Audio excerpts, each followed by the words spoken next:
Hi viewers, Tamil சமையல் ஸ்டுடியோல இப்ப நாம சுவையான சுரக்காய் பொரியல் எப்படி பண்றதுன்னு பார்க்கலாம். இது ரொம்ப டேஸ்டா இருக்கும். இது பண்றதுக்கு ஃபர்ஸ்ட் ஒரு panல 2 டேபிள்ஸ்பூன் அளவு ஆயில் சேர்த்துக்கலாம்.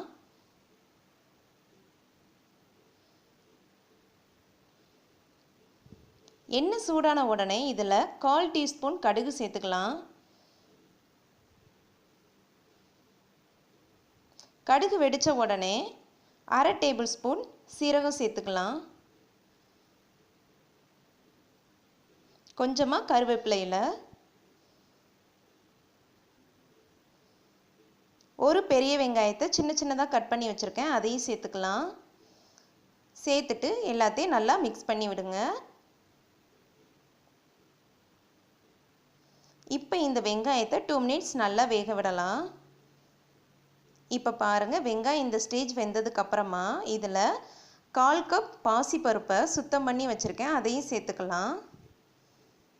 பாசி பருப்போடு சேர்த்து சுரக்காய் பொரியல் பண்ணால் அது ரொம்ப டேஸ்ட்டாக இருக்கும். அதனால தான் நான் பாசி பருப்பு சேர்த்துருக்கேன்.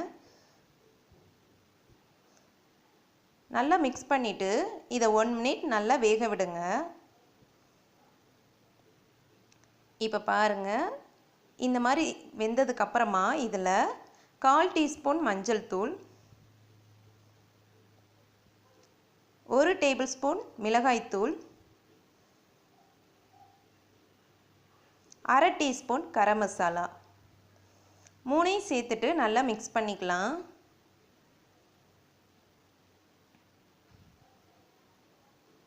நல்லா மிக்ஸ் பண்ணதுக்கு அப்புறமா இந்த மசாலா பொருட்களை 1 மினிட் நல்லா வேக விடலாம். பாருங்க, மசாலா பொருள் நல்லா வெந்திருக்கு. இப்போ நாம் 250 கிராம் சுரைக்காயை தொலியெல்லாம் நீக்கிட்டு சின்ன சின்ன துண்டாக கட் பண்ணி வச்சுருக்கேன், அதையும் சேர்த்துக்கலாம்.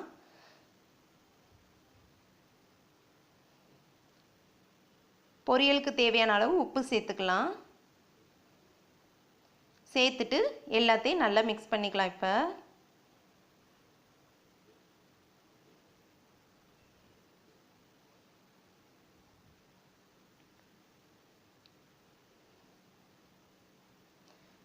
பாருங்க, இந்த மாதிரி நல்லா மிக்ஸ் பண்ணதுக்கு அப்புறமா இதை மூடி வச்சு நல்லா இந்த சுரைக்காயை வேக விடலாம்.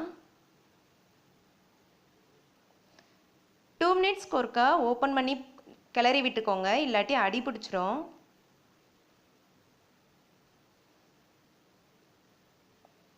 இப்போ ஓப்பன் பண்ணி பார்க்கலாம். சுரைக்காய் நல்லா வெந்திருக்கு.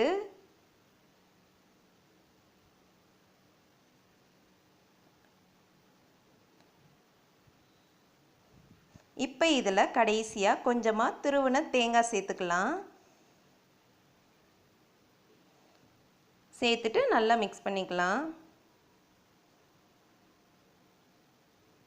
அவ்வளோதான், சுவையான சுரைக்காய் பொரியல் தயாராகிருச்சு. இதை சாதத்தோடு சேர்த்து சாப்பிடுங்க, அருமையாக இருக்கும். உங்களுக்கு இந்த டிஷ் பிடிச்சிருந்துச்சுன்னா எங்கள் சேனலுக்கு சப்ஸ்கிரைப் பண்ணுங்கள். தேங்க்யூ.